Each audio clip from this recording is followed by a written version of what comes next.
Привіт. I'm Chuck Olenek, a Ukrainian-American baptized with the name Yaroslav. That's also the name that I use in the historical reenactment group, the Society for Creative Anachronism, where I'm known as Yaroslav the Persistent. Most people call me Yari. And part of what I like to explore in this channel is the idea of the folklore and folk beliefs, especially the period ones, like SCA period. And that means you got to throw in magic. Well, I kind of backed into this particular chapter. I didn't expect I'd end up here. I was looking up something on the Zoria, the Maidens of the Dawn and the Dusk, and I saw a prayer or incantation, and it was called Zagovory, and that had me confused, so I looked it up, and here we go. Zagovory. Singular is Zagovor. It's a form of verbal folk magic in Eastern Slavic folklore and mythology. Actually, it also turns out to have some Polish connections too, but then I would imagine something like this is kind of universal. Zagovor, what is performed in speech, originates from Russian folklore. Now, I would have kind of figured out maybe something because the Ukrainian and the Belarusian words are they're semantically identical to the Russian, and they both possess, both the Ukrainian and the Belarusian, both possess the root mov. Mov is speech. I would have recognized that. Okay, I didn't, so I learned a thing. And there's a similarity to Polish verbal magic, which translates, there's a term that translates as popular healing. Now, the users of Zagovory, they use incantations to enchant objects and people, so let me hide my bed hair, what there is of it. And now I'll be suitably spooky for the rest of this.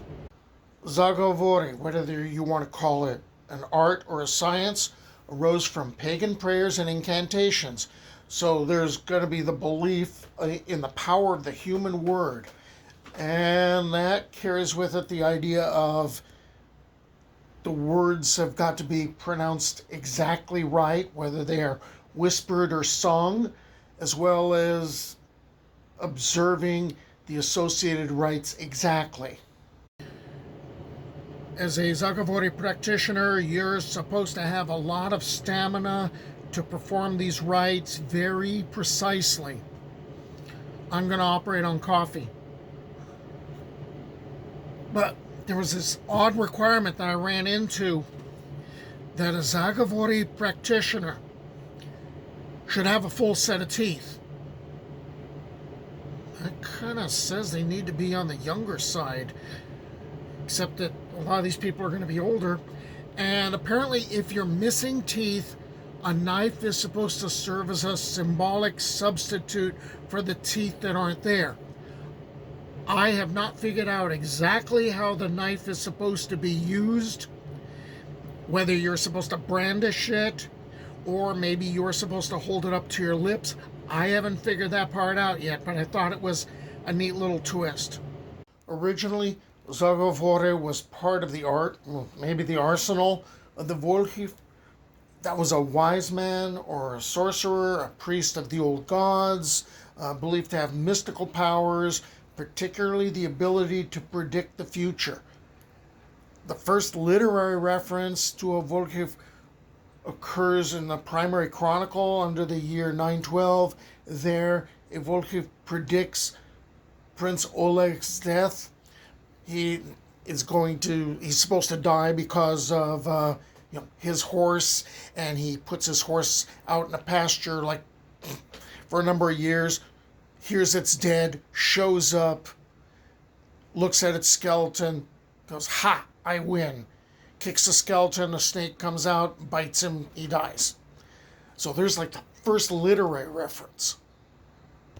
So when Christianity gets adopted, it's out with the old, in with the new, and the pagan priests come under persecution, and sometimes they try to channel some social discontent against the Christian church because, hey, they're making it pretty hot for the Volkhv.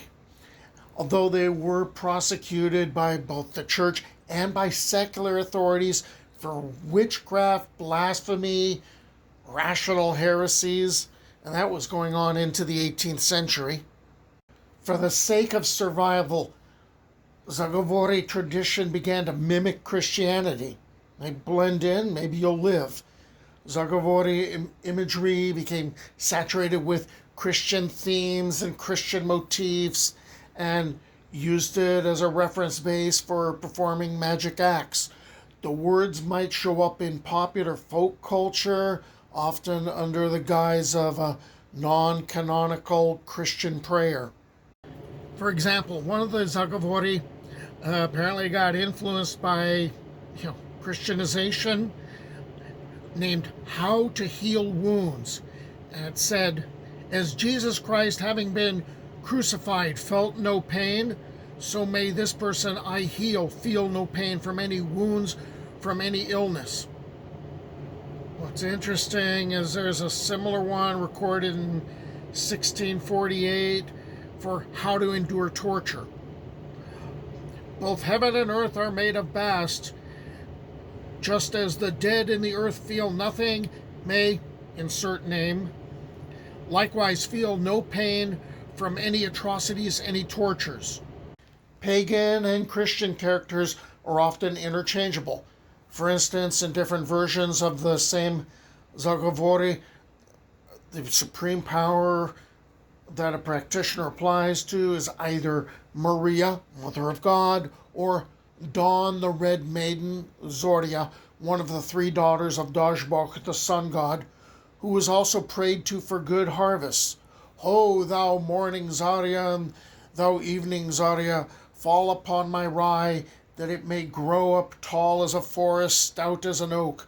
Mother Zarya, apparently that's the twilight Zarya, the third one, of morning and evening and midnight, as ye fade away quietly and disappear, so may both sickness and sorrows in me, the servant of God, quietly fade and disappear, those of the morning and of the evening and of the midnight. Okay, now we get into creepy stalker territory. There's another type of Zagovor that involved love magic. Just as doves live in love, so would we with insert name.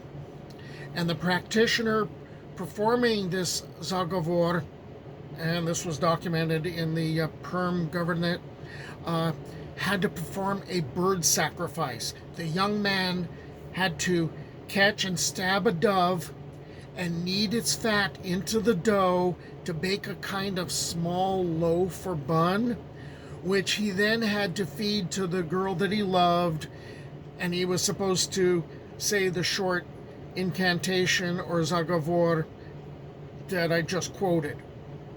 And then she's supposed to fall in love.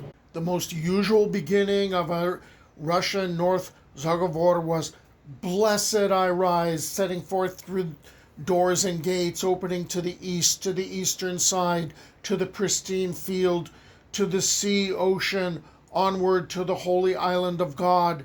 There lies the stone Alatir. In the middle of a Zagovor, the practitioners were influencing reality by speculative assimilation of their reality situation with natural or sacred phenomenon, like curing a bleeding body part.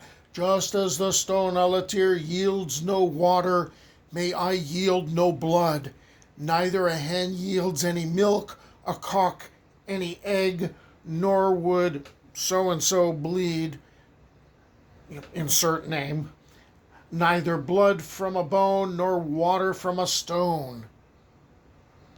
The typical ending of Zagovory, and there's like a symbolism that goes with it of both key and lock, often included the statement, "May my words be both elastic and plastic." Okay, there we go. An introduction to Zagovory, or incantations. Until the next time, do pobачення.